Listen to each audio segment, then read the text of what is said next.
Muy buenas, bienvenido a este módulo del curso Power Explosive.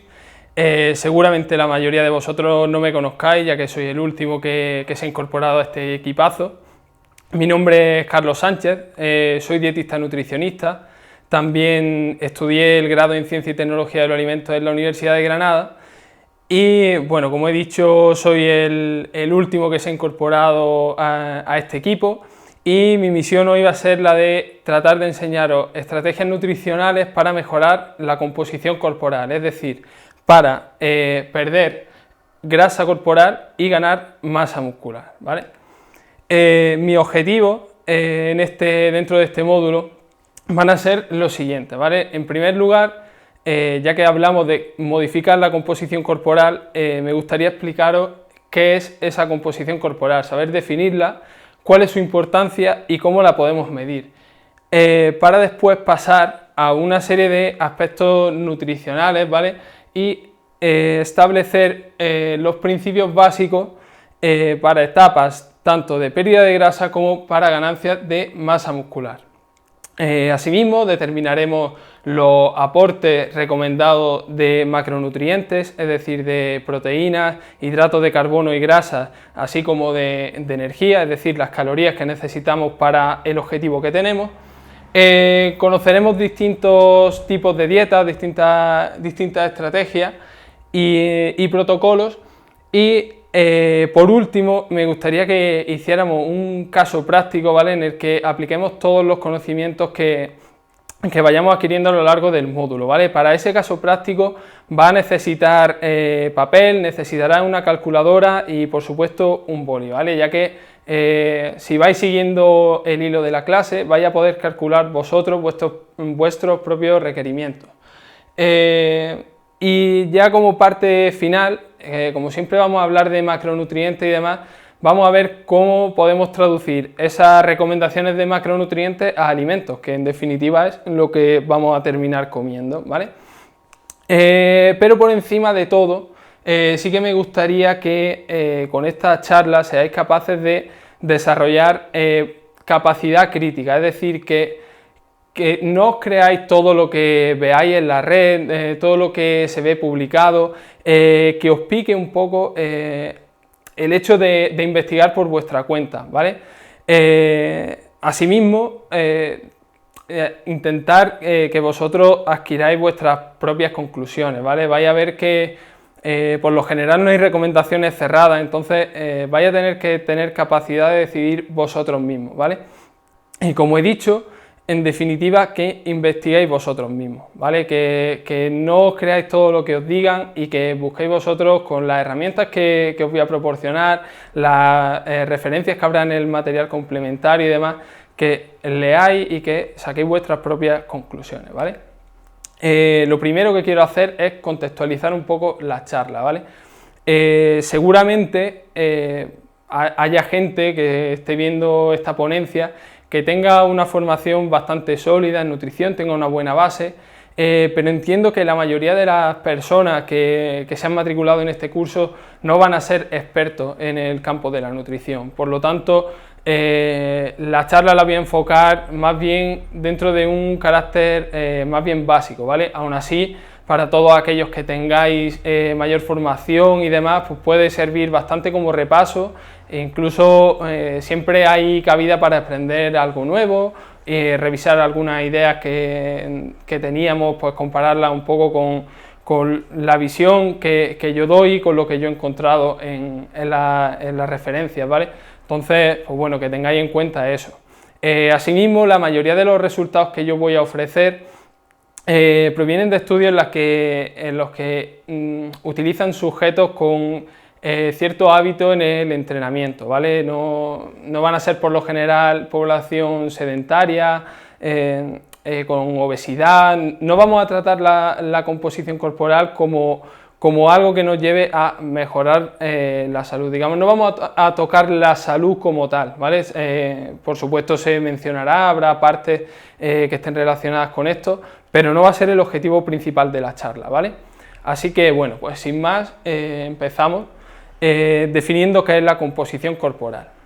lo primero que tenemos que entender es que cuando nosotros nos subimos a una báscula, esta va a medir el peso total de nuestro cuerpo, ¿vale? Pero este peso se divide, o digamos, estaría compuesto por 4 componentes principales, ¿vale? El primero de ellos sería el hueso, y el tejido, o sea, estará marcado por la densidad mineral ósea, ¿vale? O sea, o sea, estaría formado por el hueso, el tejido graso, y la masa muscular y luego el resto de componentes que serían los órganos del cuerpo, ¿vale? Se ha observado cierta relación entre algunos de estos compartimentos. Por ejemplo, se ha visto una correlación positiva entre la masa ósea y el tejido muscular, ¿vale? De manera que a mayor masa muscular suele apreciarse un mayor contenido óseo, ¿vale?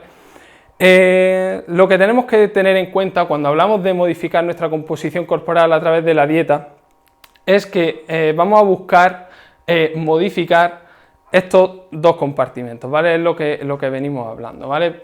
La masa grasa y el tejido muscular, ¿vale? Este va a ser nuestro objetivo. Por lo general vamos a intentar reducir la fracción grasa y aumentar la cantidad de masa muscular. Evidentemente, la composición corporal va a diferir dependiendo del estilo de vida de cada persona, ¿vale? En esta imagen vengo a reflejar un poco por qué un parámetro que típicamente se ha utilizado como un estándar de calidad, digamos, de la composición corporal no es el más adecuado, que es el índice de masa corporal, ¿vale? Si observamos la imagen, estos 2 sujetos tienen la misma estatura y tienen el mismo peso, ¿vale? Son los 2 parámetros que utiliza este IMC para calcularse. Sin embargo, la diferencia es evidente, ¿vale? Por un lado, el que definimos como un atleta, una persona deportista, los kilos que tiene están constituidos mayoritariamente por masa muscular, ¿vale? Y presenta una cantidad de tejido graso mucho menor que el sujeto, digamos, pues sedentario y obeso, ¿vale? ¿Cuáles son las complicaciones que puede derivar de tener esta gran acumulación de grasa?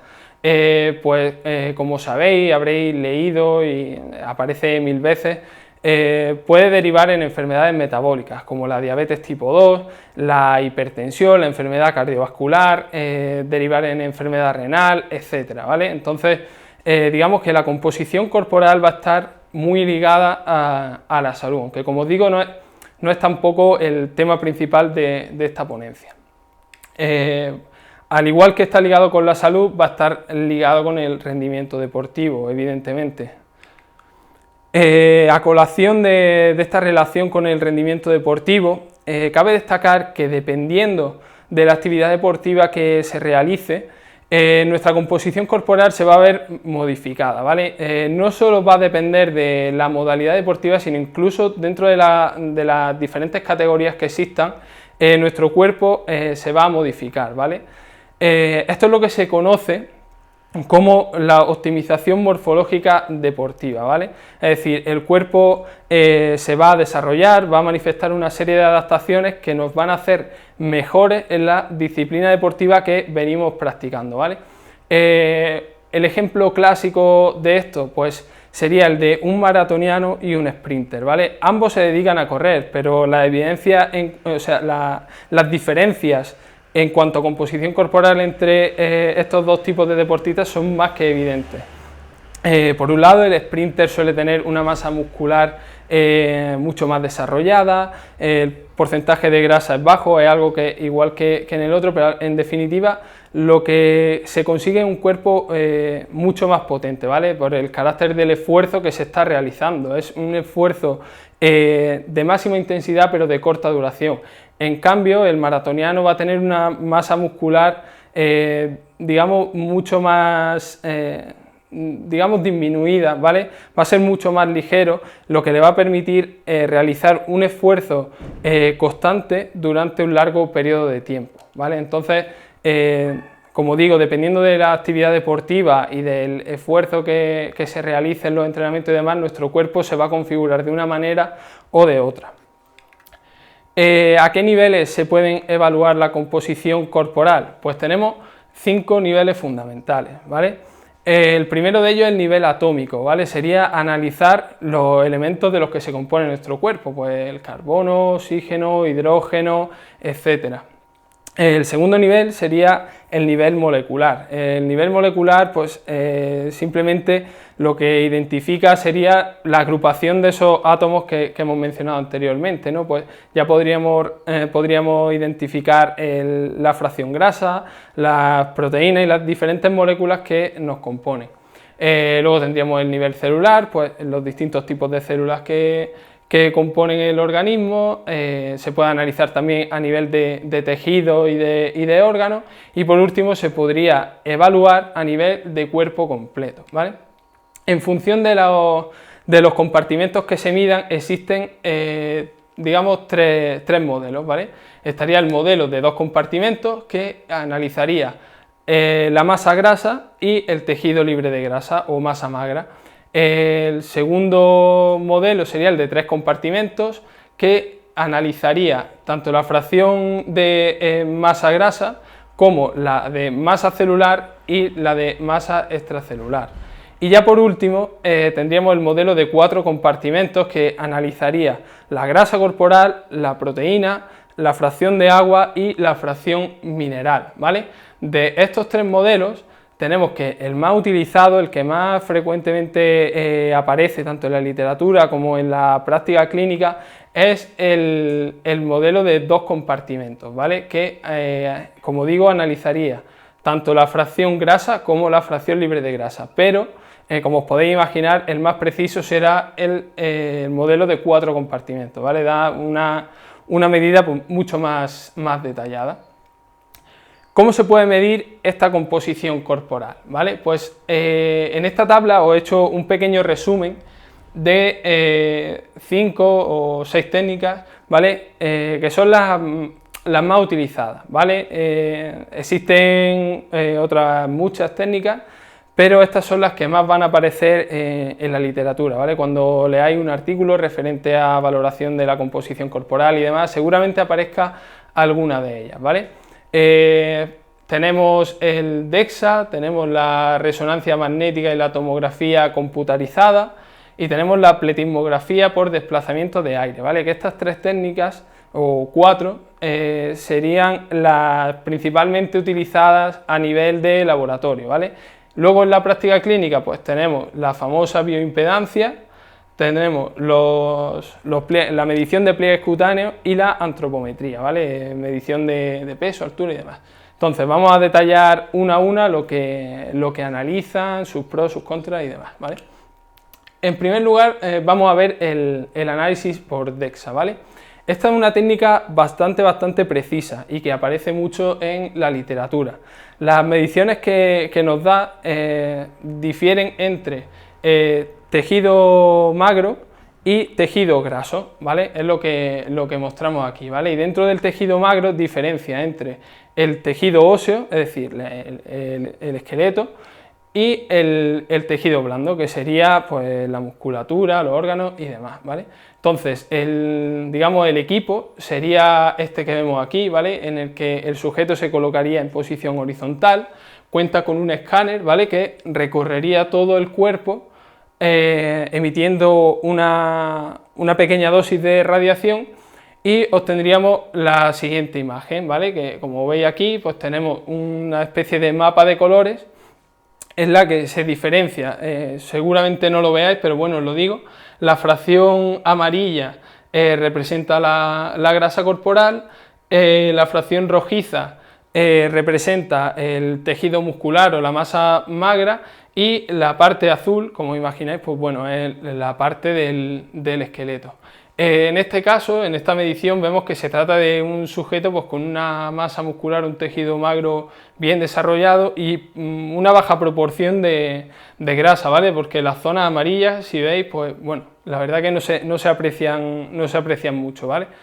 Luego, como resultado, pues en esta gráfica nos situaría a nuestro sujeto en tanto en cuanto si está por encima del límite estimado para el porcentaje de grasa que aparezca, o bien si está en un rango normal. En este caso, la X está ahí, que no sé si la veis, que estaría situado dentro de el rango normal de porcentaje de grasa. El inconveniente que tiene esta técnica, pues os podéis imaginar, ¿vale? Es un equipo bastante caro y poco accesible, entonces pues por eso se destina prácticamente a investigación o ya alguna clínica un poco más pro, pero generalmente a investigación.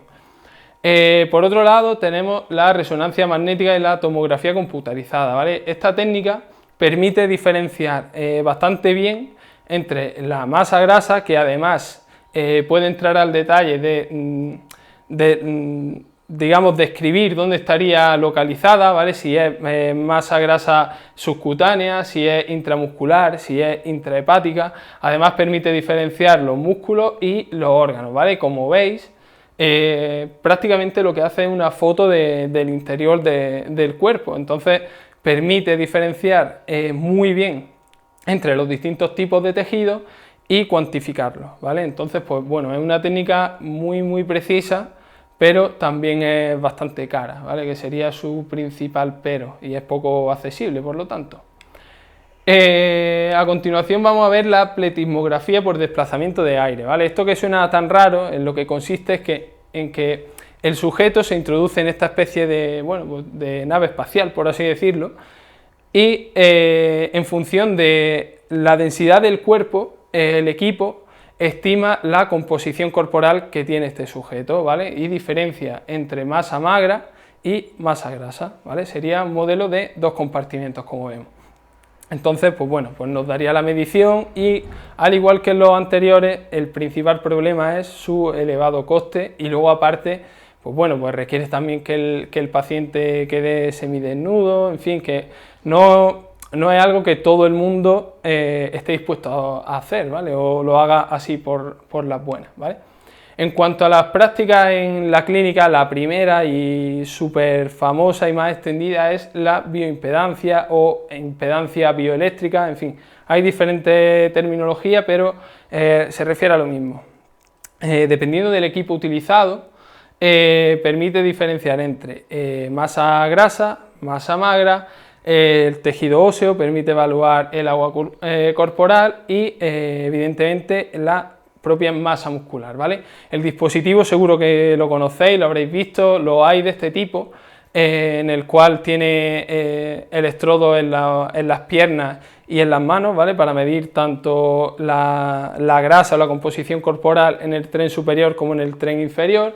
Y luego hay otros pues, que solo miden la parte de abajo y otros que solo miden el tren superior, ya depende del tipo del equipo.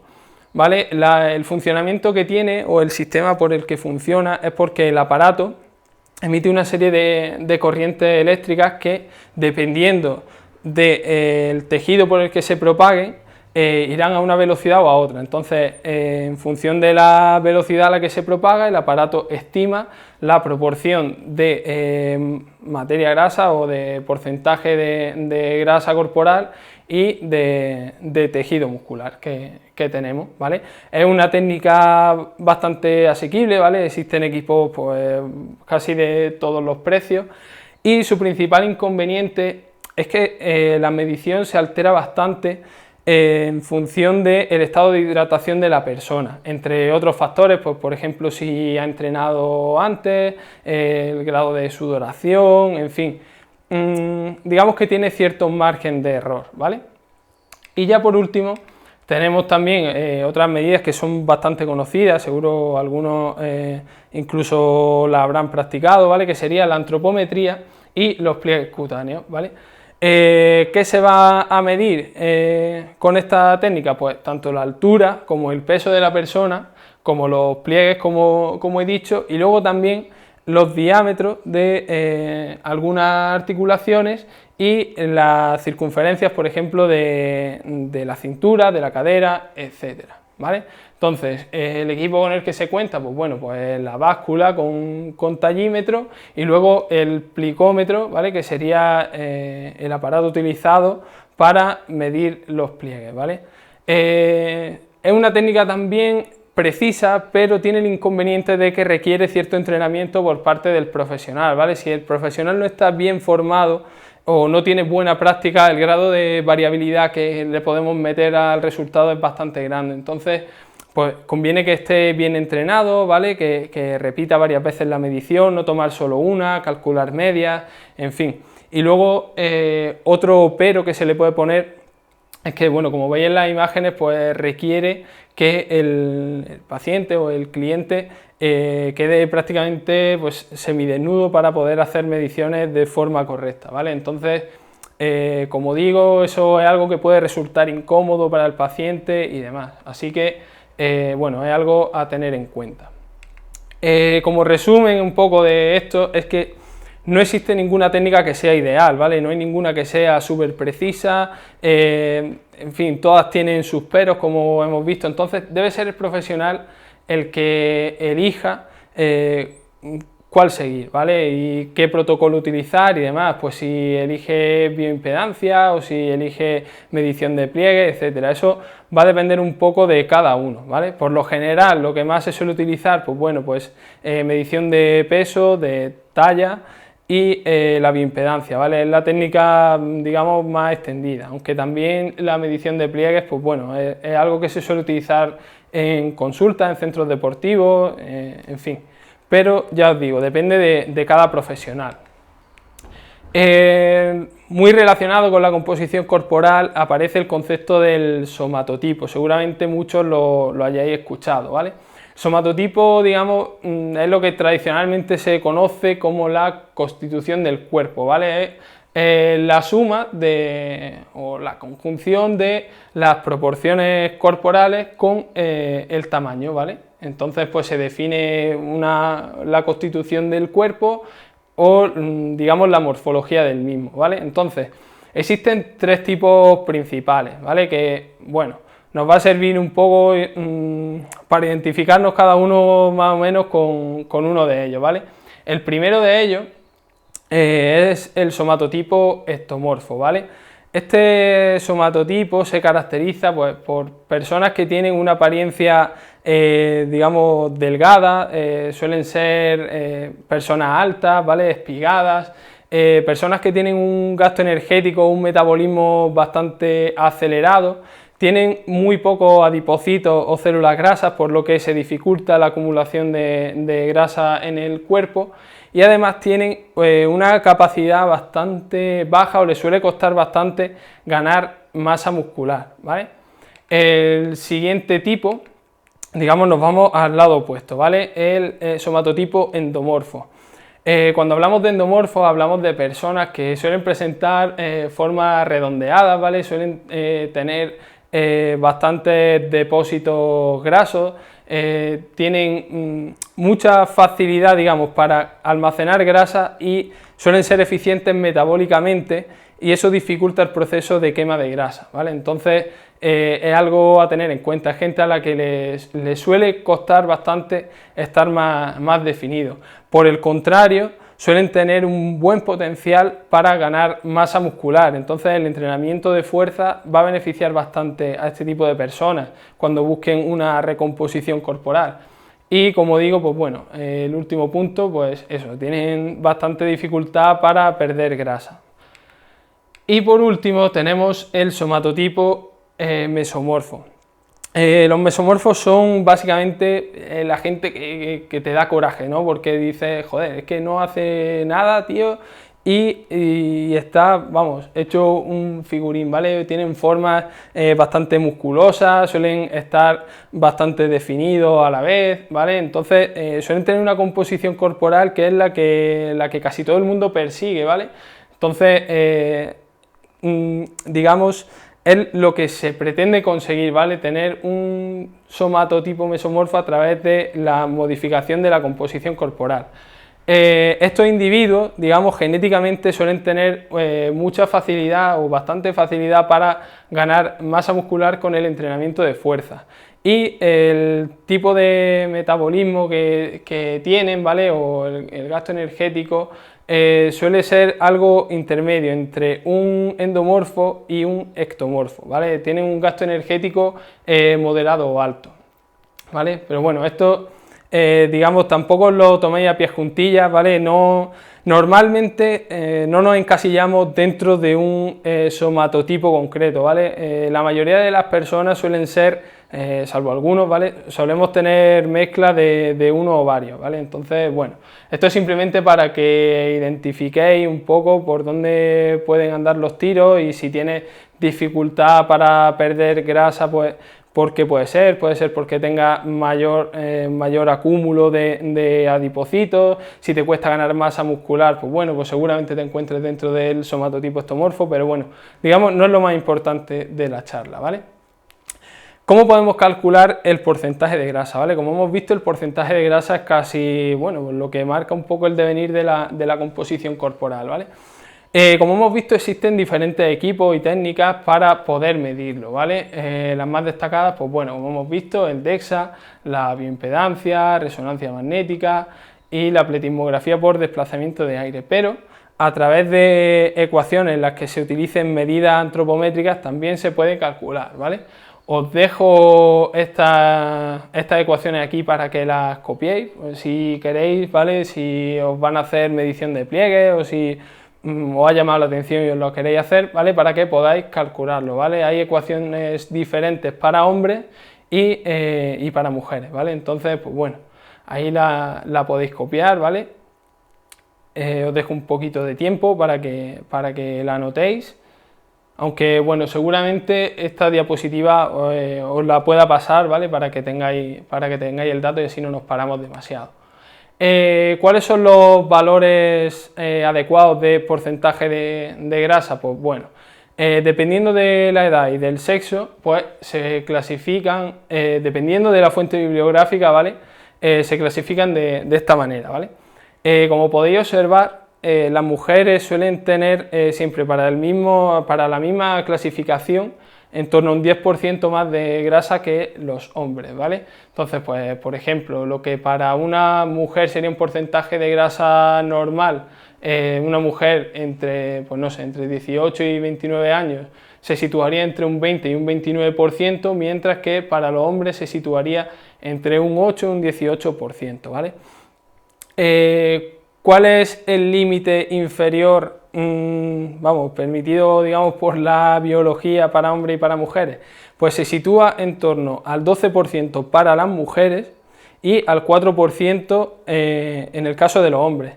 Ojo, no hay que alcanzar estos valores de porcentaje de grasa, ¿vale? Estamos hablando del mínimo requerido para poder vivir, ¿vale? Y si se alcanzan, seguramente entrañen bastantes problemas metabólicos, hormonales y demás, ¿vale? O sea que no busquéis reducir hasta tal grado vuestro porcentaje de grasa, ¿vale? Esta diapositiva también os la puedo pasar, ¿vale? Os la dejaré para que tengáis esas referencias, ¿vale? ¿Cómo podemos modificar? Vamos a pasar ahora ya a la parte más nutricional, ¿vale? Ya hemos definido composición corporal y demás, vamos a pasar a la parte nutricional, ¿vale? Hemos de entender que la composición corporal va a ser el resultado, digamos, de 3 factores principales, incluso 5 si contamos las bases, ¿vale? Como base de todo, evidentemente, va a haber un componente genético bastante importante, ¿vale? Que además debemos sumar a los factores ambientales y sociales y, digamos, al propio estilo de vida de la persona, ¿vale? Este estilo de vida se va a definir por la actividad física que se realice, ¿vale? Tanto el tipo como la intensidad y demás, como la alimentación y el descanso, ¿vale? Son 3 pilares básicos que debemos, digamos, casar para tener éxito, ¿vale?